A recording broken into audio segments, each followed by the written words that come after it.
what looks like is going to be a wet Wednesday in Central Virginia. Very curious if baseball practice is going to happen this evening. I don't think it's going to happen. Time will tell. I am looking forward to baseball practice, though. You're playing baseball? My son is. Oh, yeah. Cool. Yeah. Are you coaching? I am not coaching, but I very much enjoy watching him play, so I'm going to the practice. But baseball's an outside sport. Yeah, it's kind of how that works, right? And it's challenging here with this rain that we have. Dylan's Rule, thank you for watching us on Twitter. We appreciate you, Dylan's Rule, and your support of all our programs. We sincerely mean that. That's a pretty cool name, actually. Yeah, Dylan's Rule. It's a play on Virginia. Yeah, and it's a Dylan Rule state.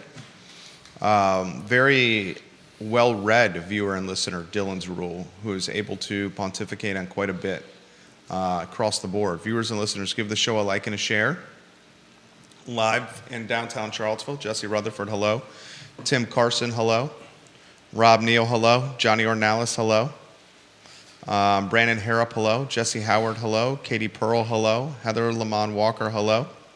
Thank you kindly for watching the show. Ray Cadell, hello. Hey, Michael Guthrie, hello. I had a great conversation with Ray the other day. He's watching the program. So is Michael. We appreciate you guys watching the program. Ellie Tucker, your husband's on the program on Friday. We're looking forward to that. Jeff Camrath, hello, the entrepreneur. Thank you for watching the program. Liza Borges, welcome to the program. Beth Mark, Donna Patton. Little shout out to Michael Guthrie. There's three things just to kind of chat a little bit about what we continue the conversation we've been having for the last couple of days. And I was actually thinking of him earlier this morning. There's three things that show up on my phone every morning. It's be professional, be caring, and be trustworthy. And that's kind of these 5:30 it shows up. These are the three things I try to achieve every day, and that's a direct plagiarism of Michael Guthrie. So thank you for all his guidance over the years. We appreciate you, Michael Guthrie. Judah Wickower, the esteemed director and producer of this Fine and Fair talk show and the network. We can rock and roll Judah Wickower when you're ready.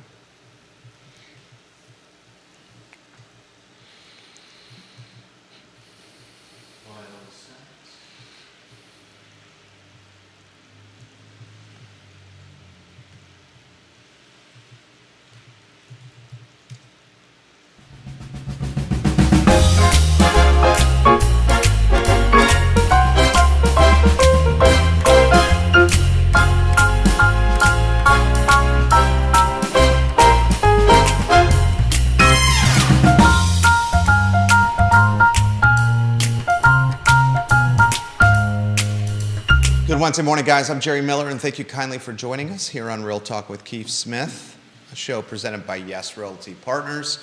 You can find them online at yesrealtypartners.com. They've been in this game we call real estate since 1987. Jeez, Yes cool. Realty Partners. That is a long time, man. Trusted advisors. Today's program live on every social channel, wherever you get your podcasting content.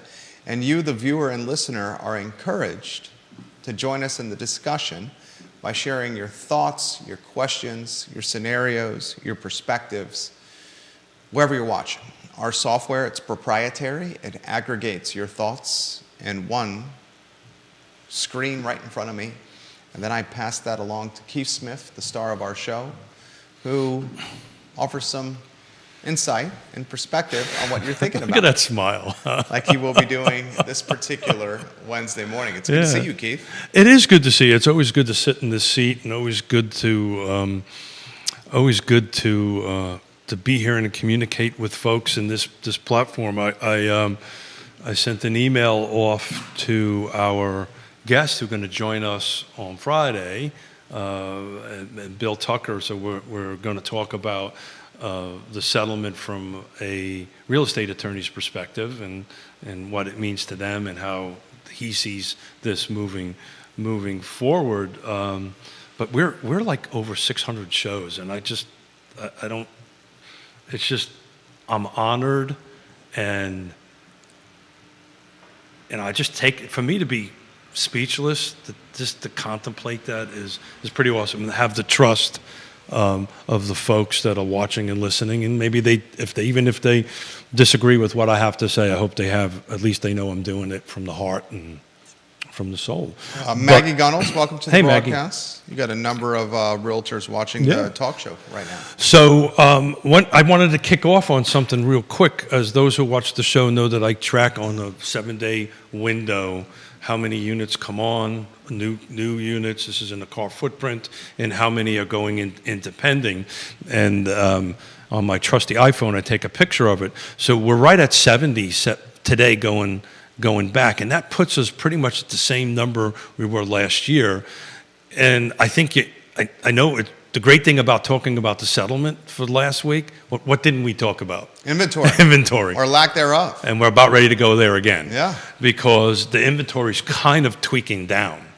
So pretty much for the last several weeks, pretty much 4 weeks to 6 weeks, I've been looking at the 7-day, over 7-day window, and we've been averaging between 80, some of them over 100 new units.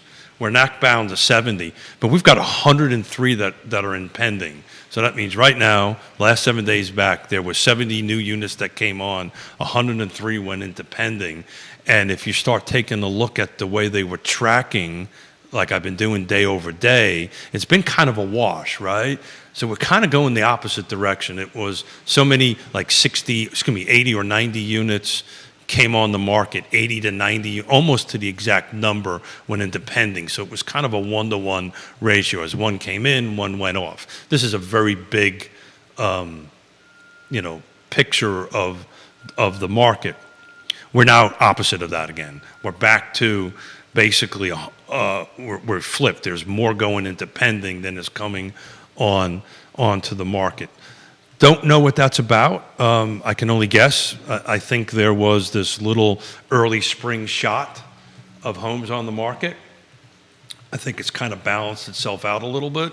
Literally, and I've got to pull it up on my phone, this same exact show a year ago, hold on a second here, I will make sure I have the numbers correctly.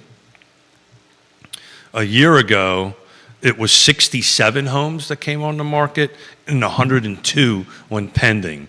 So we're pretty darn close to the same exact week as we were a year ago. The big difference is, and we're same on the sold. There was about 56 the last 7 days that went into closing, and a year ago there was 55. The price changes is pretty interesting. It's exactly the same number, 42 and 42 on it. Open houses, excuse me, are about the same number too, 44 last year, 43 right now. So I think we had a bit of a shot, and I think it's starting to settle back in. I can tell you at our little shop, we're busy as one-arm paper hanger, which is a good thing. A one-arm paper hanger? Paper hanger. You never heard that one I've before? never heard that. Jude, have you heard that one there? The one-arm paper hanger. Yeah, it's a wallpaper, right? Never. That's a New York. One arm, a wallpaper hanger. Yeah, that's a New York contractor thing. One arm paper hanger. One eye. So Yes Realty Partners is humming. We are doing good. Kevin Yancey, good morning. Bill McChesney, good morning. Thank you kindly for watching the program. So I was hoping that we kind of kick off with a little bit of data and see if anybody is on the show that wants to chime in. Dealer's choice topic, if we want to talk about the settlement, or wait until Friday on that to get the legal folks to do that. Talk about the fact that, is it ever going to stop raining? We could talk about Yonah doing the... Johnny Ornalis likes the show. Kate Schartz, hello. Thank you. We could talk about Yonah's 10-miler in the pouring rain on Saturday. I know, what a rock star. She did great. I'm very proud All of her. the participants. Yep. And it's an interesting thing. I am a recovering marathon runner, and I can't run anymore because of health reasons. But I could never... Yonah over the, I'm going to get myself into trouble here. Yonah over the years said, well, I never really understand all this thing. And let me tell you something. If you go out and run in the downpour in 40 degrees in a 10-mile race. You're a runner. You are a runner. John Blair, welcome to the show. Thank you for watching us. You are a runner. supervisors from two jurisdictions, and one city councilor watching the program. Cool. A couple of planning commissioners on the feed right now. So what's the plan? This is a good one that's come in from right around the corner from us. What is your plan for interview on Friday with Mr. Tucker and Miss West? So the plan is to simply get their perspective on what they think. You know, I've been for 2 days. What do they call it? Pontificating? Yeah. Pontificating my opinion on So what word we use often here. on that, and that one actually hurt.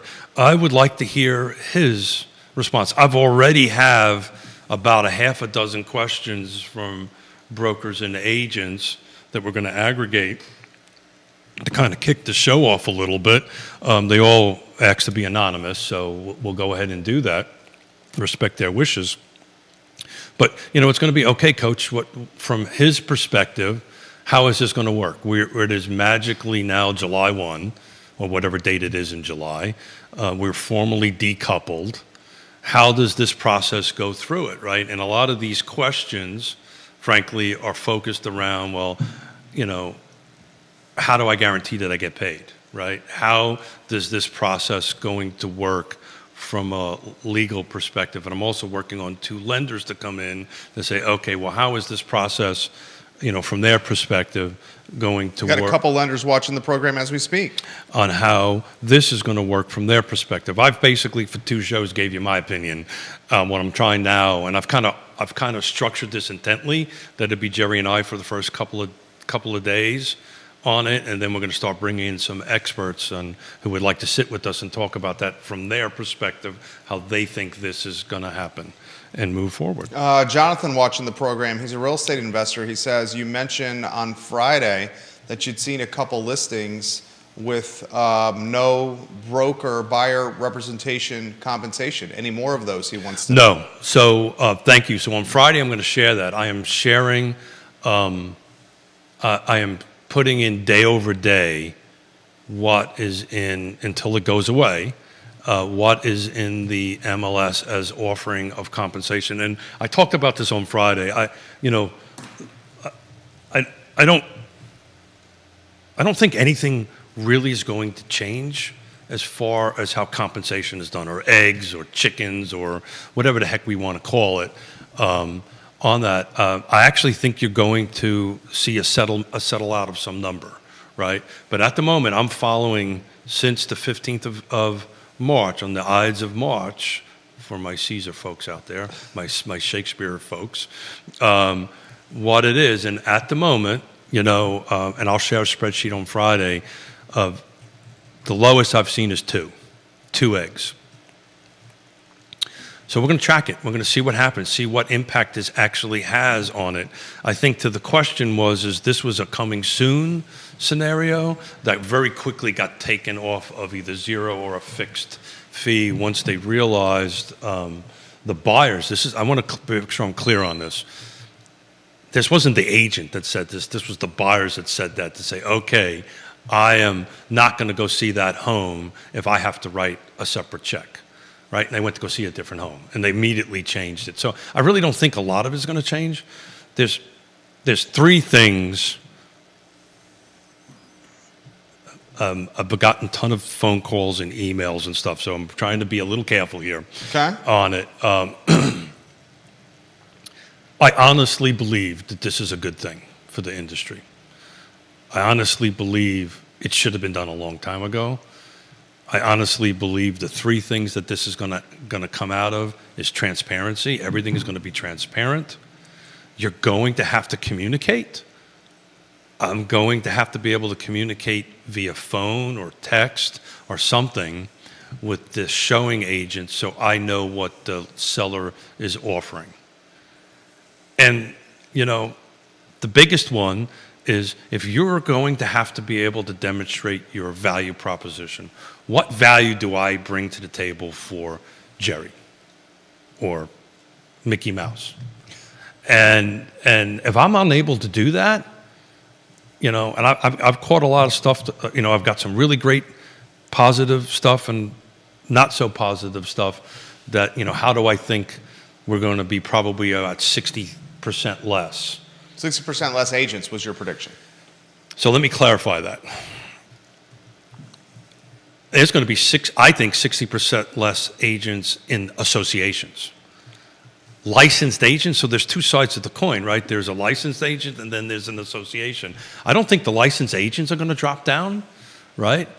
Because to hold your license at the state level is not extremely expensive to do it. So you're a licensed agent. You can go inactive. You can do a bunch of different things to keep your license there. Here's a prime example. I'm a Class A general contractor, been since 1987. I will never, Give that up. ever, Yeah. ever let that expire. Period. End of story. I do everything I need to do to keep that, just because you never know when you need it.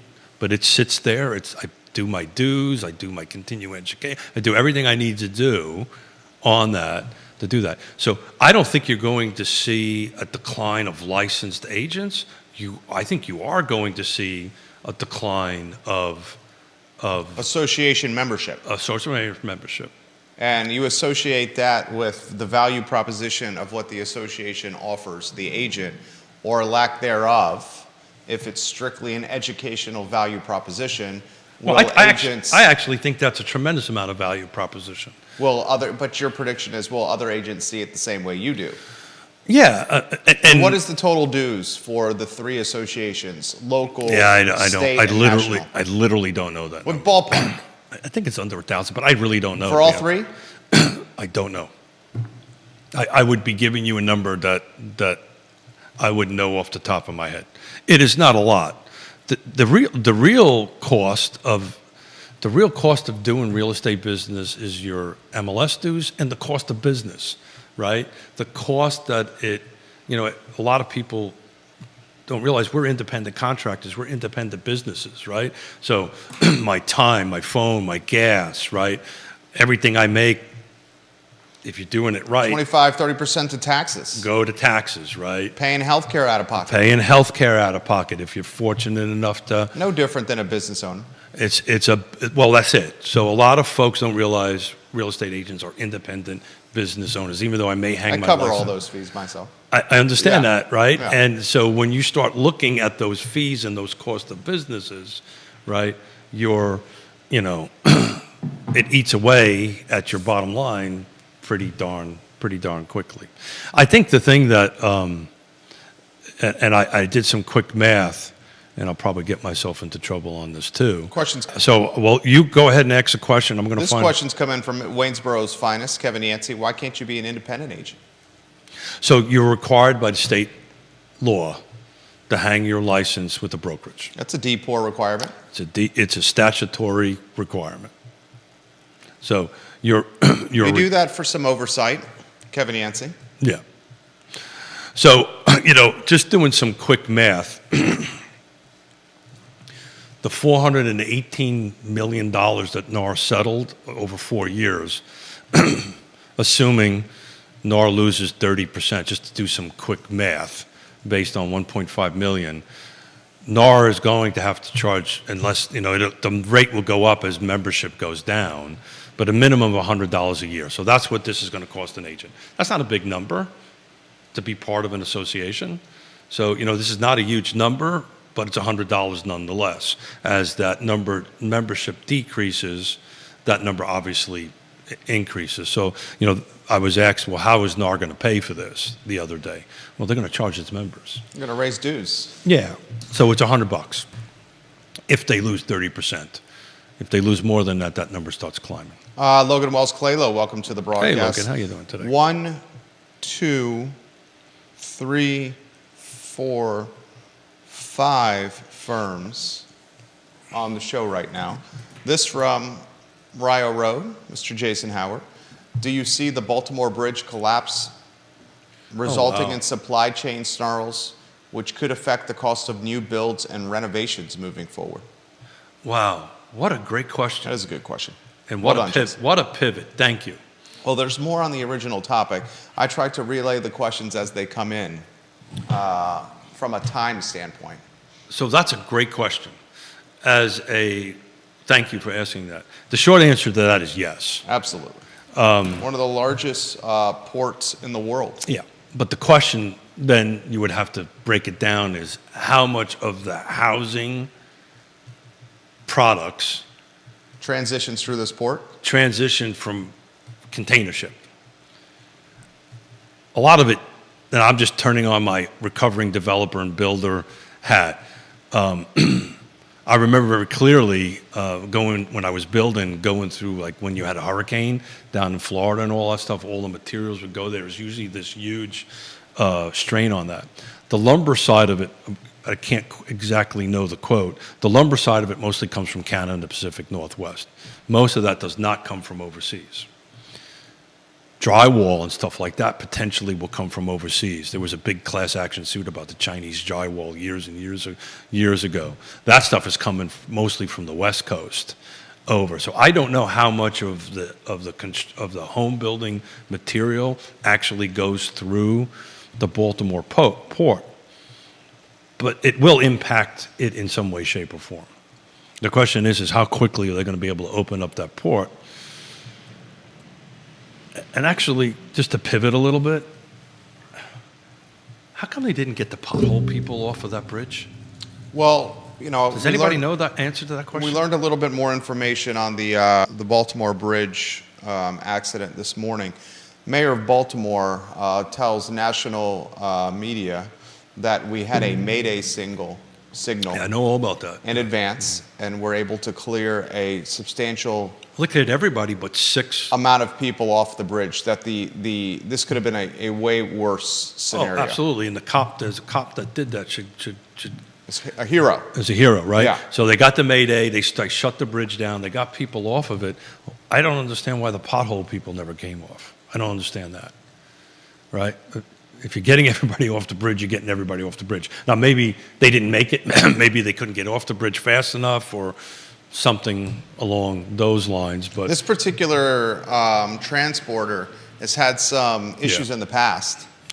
But back to the base question, stuff that was coming into the Port of Baltimore for house construction is going to have an impact. It probably won't have an impact on the big guys, the Stanley Martins, the Ryans and stuff like that, because they typically warehouse a ton of their product, right? Windows, roofing, that kind of stuff on it. So That's a good question for Keith Smith.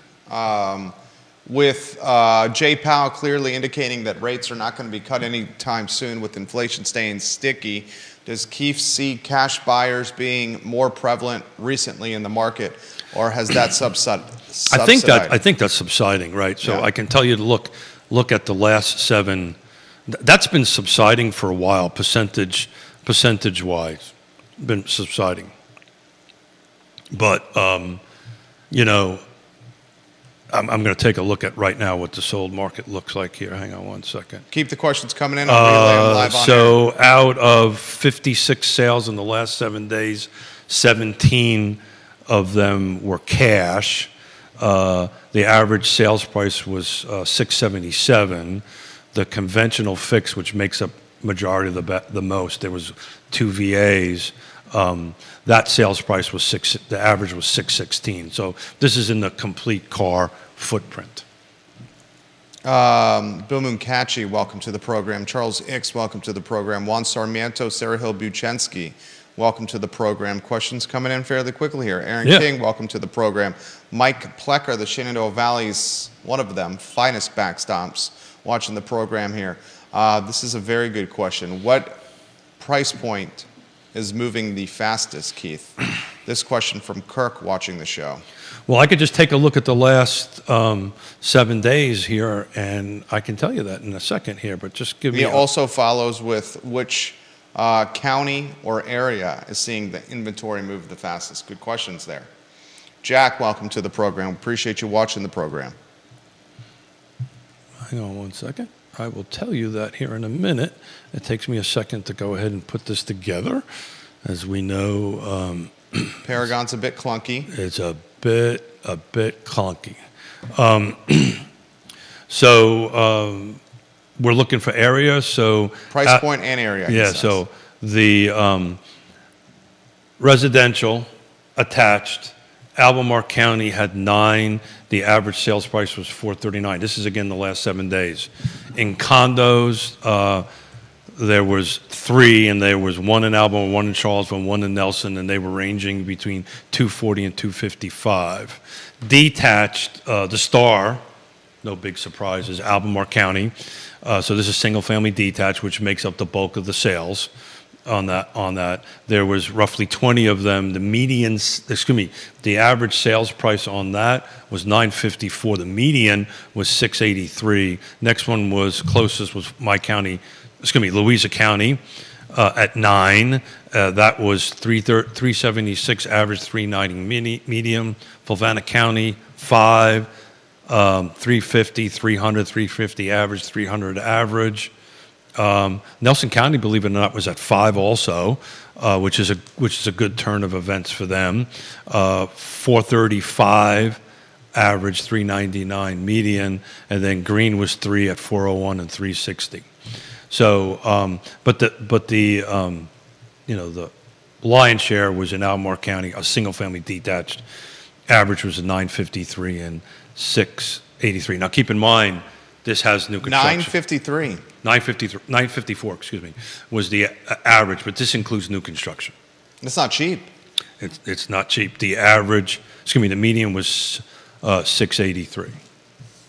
So there you go. That's that analysis. More commentary and questions coming in. This one on remodeling. Has remodeling slowed? And he highlights Lowe's and Home Depot numbers coming in that aren't looking fantastic. Thank you, Jack, for this. Well, yeah, so we've talked about this before. There's a couple of national reports out there that talk about me, the boomer. They're not doing the upgrades to their homes. So, we're for whatever reason, that's not happening. So I can see that impacting the remodeling market. But, I mean, the question remains to me is this week of 71 new versus it's been like week over week over week over week in the 80 to 100, is this now a new trend? Are we going back down on inventory? And if so, why is that, right? So this is just a one. What do you attribute that to? Are we going back down on inventory? Well, we are. If we're at the same, we are. Will the trend line continue? That's the question. Yeah. And I don't know that. We'll know that because we'll keep a track of it. But my suspicion is. Do we see the spring market spring in February and March? That's, I think, what happened. I think you'll see the spring market kind of popped a little early. But we also can be in this. We can be in this kind of lull right now. People are. Trying to get their homes ready for the market. We'll hit the market. We'll find out. We'll see on Friday because I literally look at this daily on it, and I keep a track on, what comes on new on the market day over day. So we'll take a look at it and see what happens. But I think a lot of it has to do with I think there was this big pop. People in November and December kind of got their houses ready. Come after the first of the year, they put it on the market. That's when we started seeing the inventory climbing. There was a period of time there, of days there, that we were in this 92, over 100 new units coming on week over week, but they were coming off as fast as they were going on. This invert we haven't seen for a long time, meaning there's more coming off than coming on. It's been kind of balanced for the last several weeks, going into a couple of months. So we have to see if that trend continues. We'll give some attention to Interstate Service Company, a home's best friend, ISC, a multi-generational business, locally owned and operated. Interstate Service Company, a home's best friend for all your remodeling needs. Questions coming in quickly here. Yeah. Keith from Jennifer, why was the inventory popping, as you said earlier, than in years past? Is the seasonal, I'll add a question myself to that. Is the seasonal market even a thing anymore? Well, we've talked about this multiple times. I think the seasonal market isn't the seasonal market anymore. The inventory is so tight. We're only talking about 20 units. Well, 25 units a little bit more than 25 units, which proportionally is a big number, right? Because it was 80, 90, 100. The last couple of weeks, we were looking at 100 plus new units come on the market. Now we're back down to 70. The answer to the question, I think you're going to see this seesaw of inventory.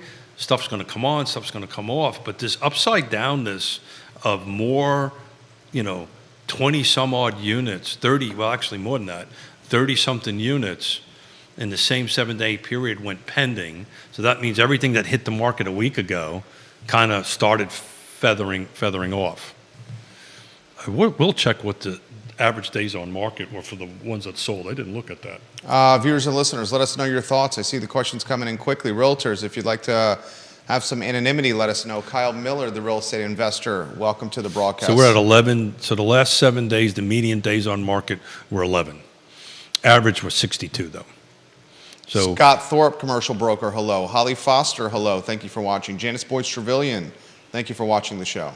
So we're talking about, the three things that I think are going to come out of this, right? From my perspective, I'm running through my head, and maybe we can have this conversation. What does value proposition mean? What does it actually mean? For whom? For whoever, right? Buyer or seller or whatever, or the agents.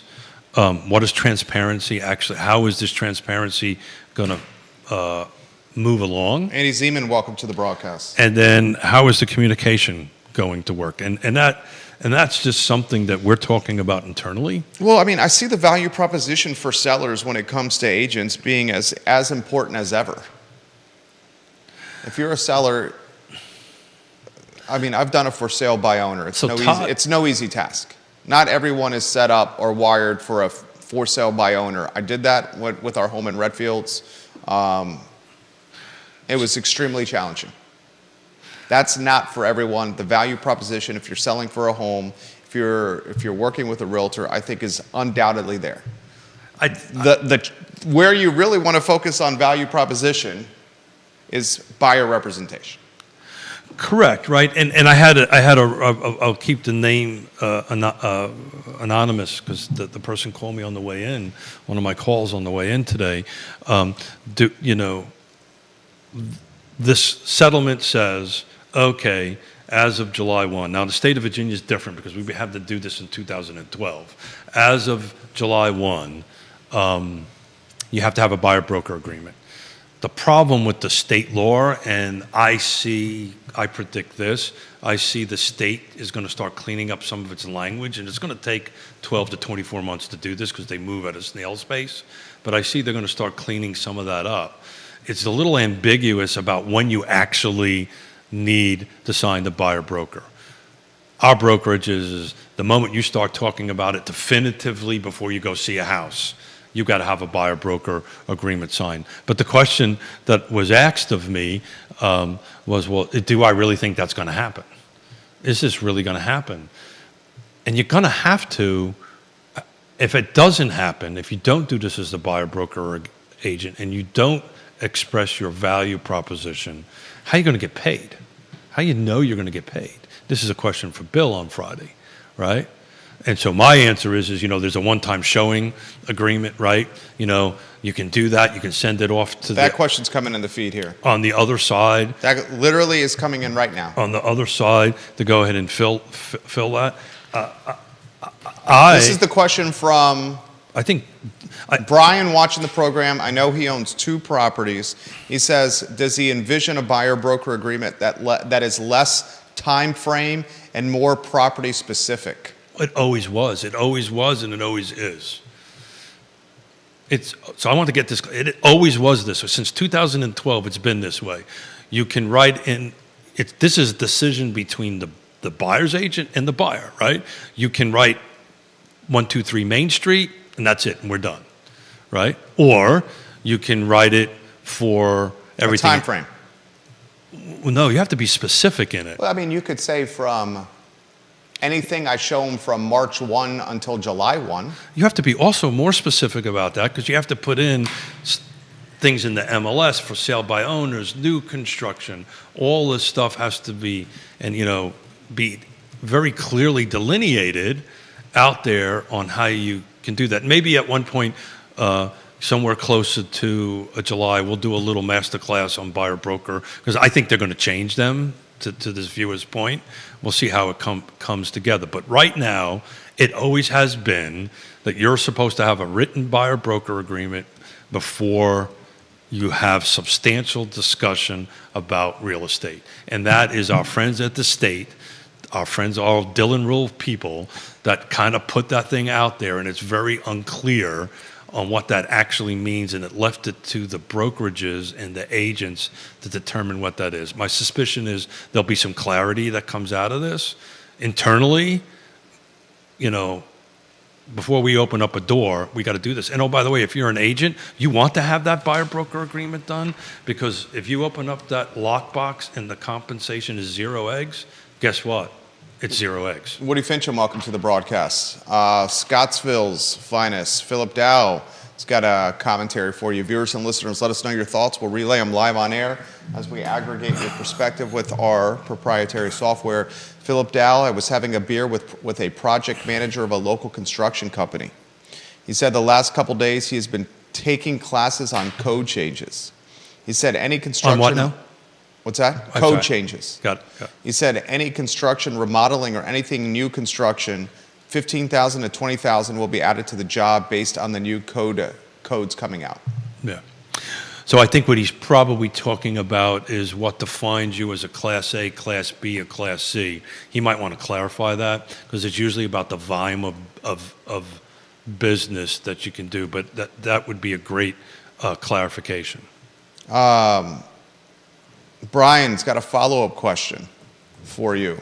Mm-hmm. I understand that the buyer-broker agreement is going to be much more specific or clear with its language.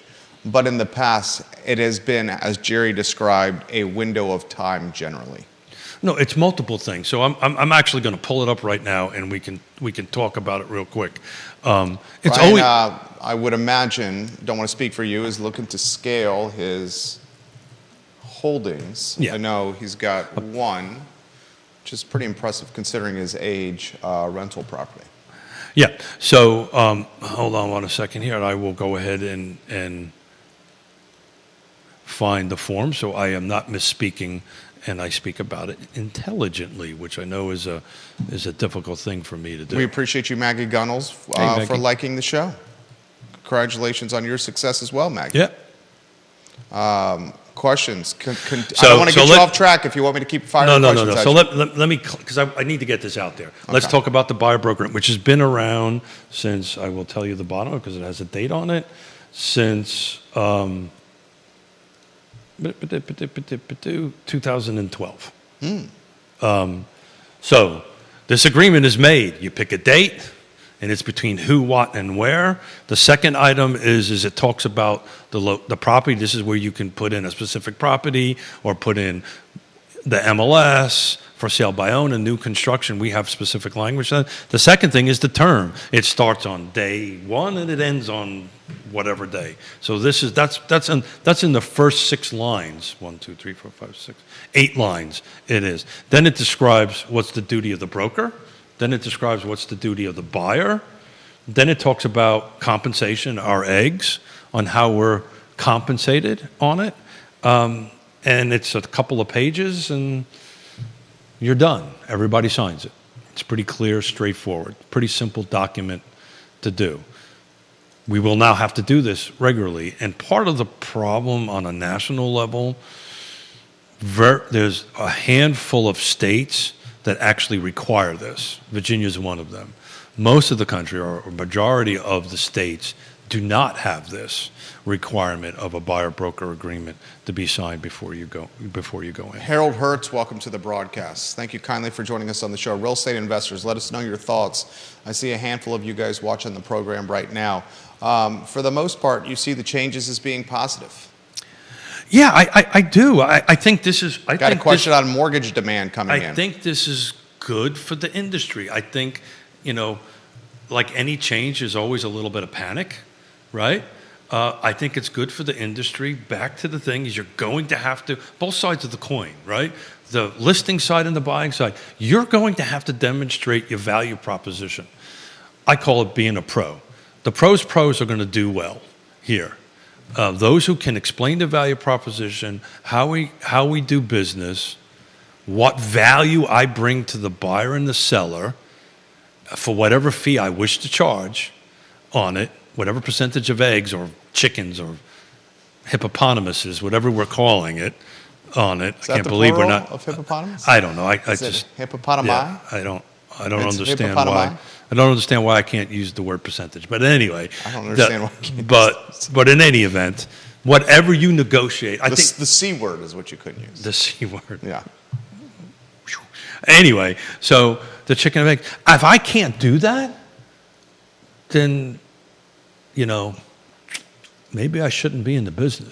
This is a good one, and this is something that's come up last week on the previous show, and this is from one of your colleagues. It's not the buyer that has to explain. The buyer's representative. Exactly right. Go ahead. I'll let you finish. Yeah, it's not the buyer's representative that has to explain the value proposition. It's the seller's representative That's that has exactly to right. explain it to their client. That's exactly right. That's exactly right. And she continues, that is wherein lies the rub. Yes. Because not all sellers reps will or are capable of explaining that to their clients. Break down what she's saying. Yeah. So thank you, whoever. I guess they wanted to stay anonymous. You know who this person is. Got it. So 100%. I've said this on the show Wednesday, Thursday. And part of my reason I'm toning my tone down a little bit is I don't think your tone. I thought your tone was fine. Well, Just a sensitive industry. I used a few words I shouldn't have used. Oh, so. you're saying the profanity? Yeah. Okay. Yeah. That was one time. I know that in 600 something shows, but I'm not extremely proud of it. Okay. My son, you are forgiven. Thank you. You've gone to It broadcasting confessional. You are forgiving. It is Holy Week after all. So Yes, it is. yeah. So 100% right. We talked about this on last Wednesday. This is more impactful, I think, on the listing and the selling side than it is on the buying side, right? Because, look, I've been doing this for 35 years. What has gotten harder to do? Real estate. Transactions are difficult. There are a ton of moving parts. It requires a ton of skill. Communication is number 3. You've got to communicate with a bunch of folks to go ahead and get it done. Back on the communication side, the 100% right. You've got to sit down and talk to the the seller and go, okay, here's where we're at. By the way, this has always been. She adds the presentation that we're going to be making to sellers now just got more complicated. Has it really? I mean, we hold on a second, because I want to try to actually open up the listing agreement and read it verbatim. So just give me 1 minute and go ahead while if you don't mind chatting for a second. I want to find this so I have the right document. I appreciate your diligence here. I want to make Real sure. Talk with Keith Smith online at realtalkwithkeithsmith.com. Click the Partners tab, and you will see trusted advisors on the supply chain we call real estate that Keith and his team have personally vetted to help you get to the closing table and beyond. realtalkwithkeithsmith.com. Thank you very much. You're welcome. Thank you for that softball. The reason I wanted to find it because it got changed in February. So I wanted to make sure that I had All right, this. we got questions coming quick. Keep going, Keith. I got it. Get with your program there, Smith. So if you take a look at the new form that is filled out, there's a item number 3 that talks about broker compensation. So there's A, B, C, D, and E, which A is dual agency, which we'll probably pick apart here in a little bit, designated agency. There's an unrepresented purchaser, which we'll talk about that for a minute because there's an actual form for that you can fill out. And then there's D, which is the buyer broker compensation, where you start breaking out percentage of eggs and so forth and so on. And there's a couple other boxes to check off. But whoever did that, you're 100% right. I have to sit down and have a hard conversation with them.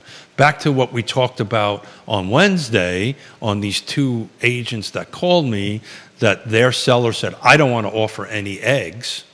on it, all of a sudden found out that because I filled out my buyer-broker agreement, and I now need to have a conversation with my buyer and go, look, we want to go see listing A that's offering 0 eggs. Per our buyer-broker agreement, we need to figure out how we're going to get compensated. And you're saying the buyers said we don't want to see those homes. The agent is not allowed to do that, right? That's a clear violation of ethics. If it happens or not, it's a different story, but it's unethical. You give the information to the buyer, and then because I now, before I showed your house, I've signed a buyer-broker agreement, right? Now, we're going to talk about on Friday the old what if. What if we go through all this and the seller decides not to pay it? What do you do then, coach? And the only way to do that is you have this one-time showing agreement, or you put it in the contract, just like the commercial contract and the contracts out in the Pacific Northwest. Contracts Pacific Northwest have which side gets paid. It's in the contract. It's done. It's finished. Everybody's agreed to it. Everybody's signed it. But in the meantime, until that gets done, all you got to do is look at residential one-time showing agreement that's in the Virginia Realtors thing, and it talks about how I get paid. The seller says, "Yep, I'll go and do that," and it has to be signed before you go show the property. Johnny Ornelas, thank you for sharing the show. Give a little props to Johnny there. Yeah, Johnny, loving him. So, I think we're going to go down dual agency. Yeah, I think so. Okay. You want to set the table first for dual agency for the non-sharps and insiders? Yeah. So let's define dual agency at the simple terms. Dual agency is Jerry's the seller, Judah's the buyer. I'm representing both parties. This is full representation on both parties, right? Here's the snag here. All I really am at that point is facilitating paperwork back and forth. I cannot give Jerry any advice or negotiating stuff without also communicating it with Judah. This is why attorneys generally don't represent both sides of a client. Oh, I got Woody Finchin calling me. Hold on a second. Woody, I'm on the show, He's brother. Watching the show. Yeah, just tell him I'm on the show. I cannot. I cannot. Maybe it's a pocket dial. It could have been a pocket dial because I think he's actually at the car board meeting right now. But in any event, I can't give any more information. I have to give same exact information to you as I give to Judah. So if Jerry says, is Judah's offer a really good offer? Or what can we do to negotiate a better deal? I'm going to have to back off and say, I can't, whatever you tell me, I need to tell him. It's just, our shop does not allow it. I think it's a slippery slope. Do any shops do it? I don't know. I'm sure that they are. But it is a dangerous, slippery slope because you can very easily say something or do something inadvertently and just put yourself in a big thing. And oh, by the way, this has got nothing to do with what some association says you can or can't do. This is agency law. This is not, this is not a $50 fine, a $75 fine. You violate this. If I violate the confidence of one of my buyers in a dual... Jennifer says, but yes, how will this be enforced? So that is literally a debate my wife and I had at 5:30 this morning. And that's a great question. And how that's going to be enforced. If it's done the way it's... She follows, it would become a he said, she said. So I don't know.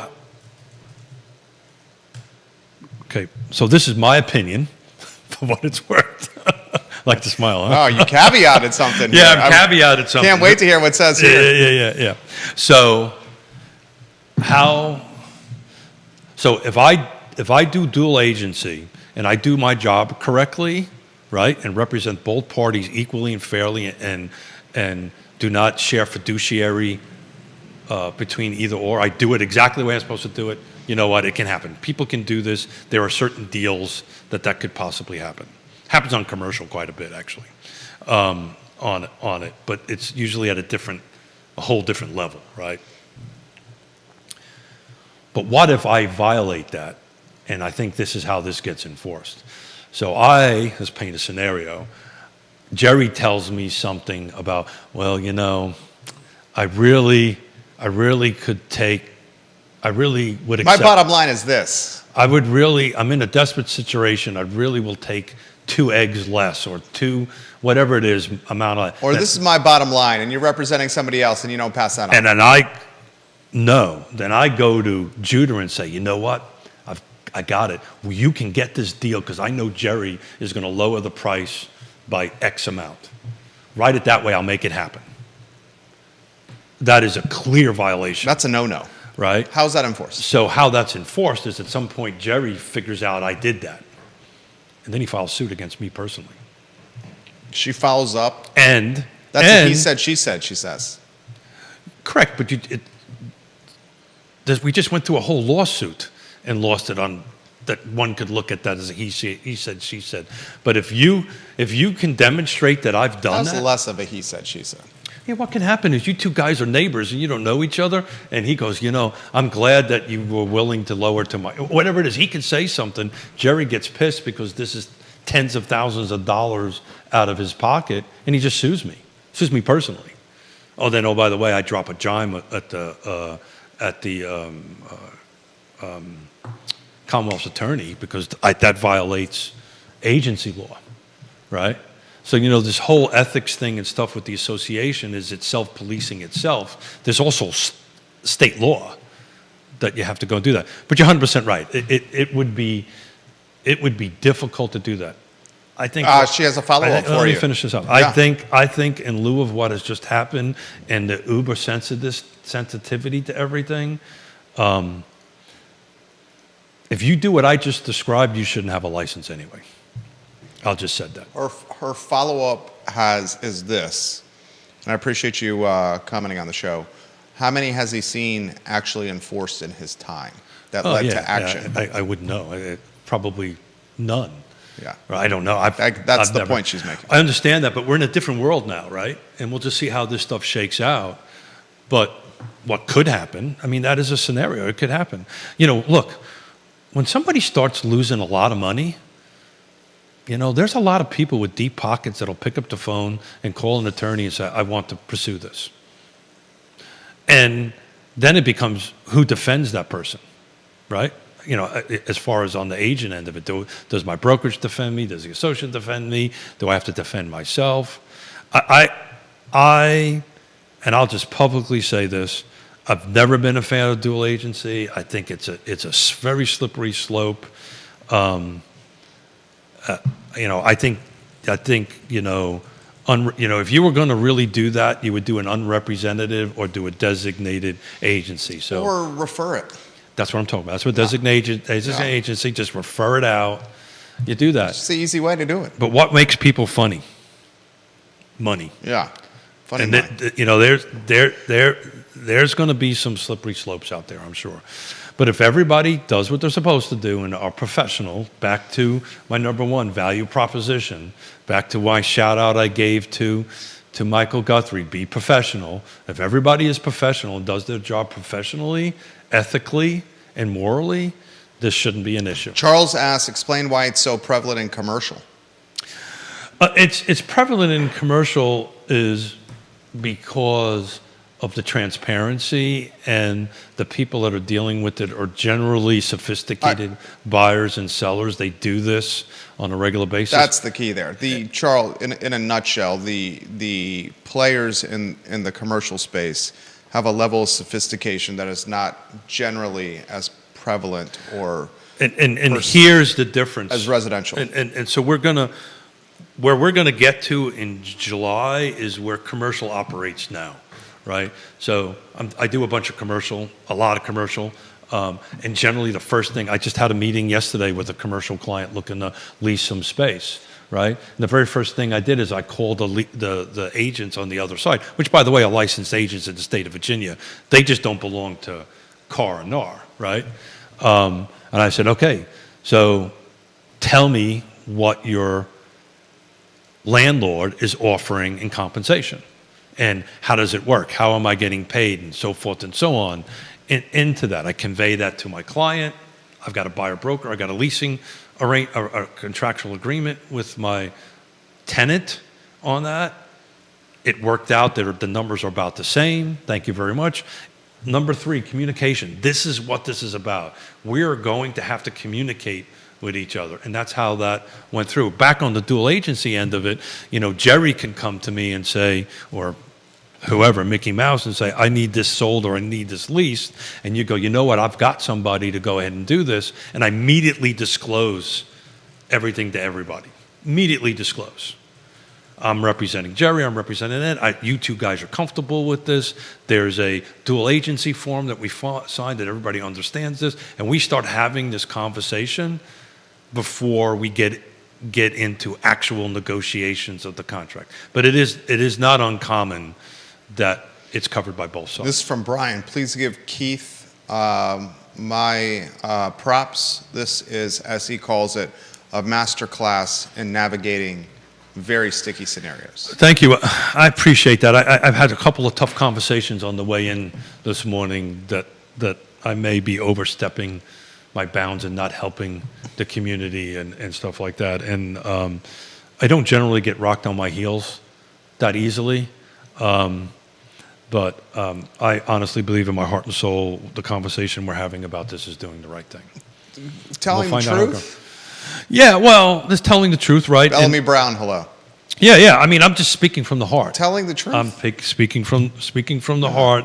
I've been criticized a little bit how I can predict what's going to happen. Look, all you got to do is go back into September. Yeah, it's documented. And that I predicted decoupling will happen. We just now have a date. So anybody who thinks decoupling wasn't going to happen was living under some proverbial rock somewhere. This was going to happen. Perhaps they just didn't know that it was going on. Well, they chose not to know. I mean, sounds like quite a few were not following the news cycle. Again, value proposition. Again, value proposition. This is part of why I do the show. I get X's all the time. Why do I do this all the time? It makes me better at what I do every day. But the value proposition is this key. Transparency. We just described this dual agency thing. Just be transparent, but understand. Everybody has to understand what they're getting themselves into, and if they do that, and if all parties are good with it, then it's great. Again, commercial, it happens. I do more dual representation commercial, but it's abundantly clear. Everybody signs a document. Everybody understands what everybody's role is at this point in time. When you're talking about multi-million-dollar transactions, these are generally pretty sophisticated buyers and sellers or lessors and lessees on that end of it. This question or this comment has come in. We have Friday on our calendar. Yeah, we do. So we've got the viewer said that. Yeah, thank you. So I've two edges of the cord. Some people are a little critical of me. Other people are saying I can't wait for Friday. So you're going to see a Facebook post a little bit out there to everybody to come in on Friday. Let them know your plan. Yeah, so the plan is really simple. This has been Keith giving his opinion for 3 days. We're now going to bring experts in to give their opinions on what they think this is going to go like. I've been, the little criticism that I've been receiving was how can I project what's going to happen? Well, all you got to do is read the tea leaves. I said on previous shows, I think we were going to cut down to 30% that are part of these associations, not licensed real estate agents. I think it's going to be closer to 60%. I don't see they're going to have to start demonstrating what their value proposition is. It's that simple. And if their value proposition is legitimate, great. If their value proposition is not, there's going to be some hard decisions that folks are going to. Quentin Beckham, welcome to the broadcast. Hey, Quentin, how you doing? Bill Tucker and Katie West. We'll on find the out Friday if my edition. license gets sent back. Bill Tucker and Katie West on the Friday edition of Real Talk. It's going to be with Keith exciting. Smith. I'm so glad to see. We're going to have other people come on. I've invited a bunch of real estate agents. Some are uncomfortable with talking in a public environment about this. Hopefully that changes, and we can get some real estate agents out here to talk about this from their perspective on it. But I'm going to continue to be truthful and transparent. I'm going to continue to show value proposition, be transparent, and communicate. And this is just a public forum that we're communicating with. Well said. Keith Smith, Real Talk with Keith Smith, online at realtalkwithkeithsmith.com. Click the browser tab and find folks that you can count on in this game we call real estate, realtalkwithkeithsmith.com. Mark your calendars for this Friday at 10:15 a.m. with a legend and Bill Tucker in the house, sitting next to Keith and Katie West. I can't wait for that conversation. Thank you kindly for joining us on a Wednesday edition of Real Talk with Keith Smith. For Judah Wickauer and Keith, my name is Jerry Miller. I Love Seville show at 12:30. So long, everybody. Later, taters. All right. Thank you, Jerry.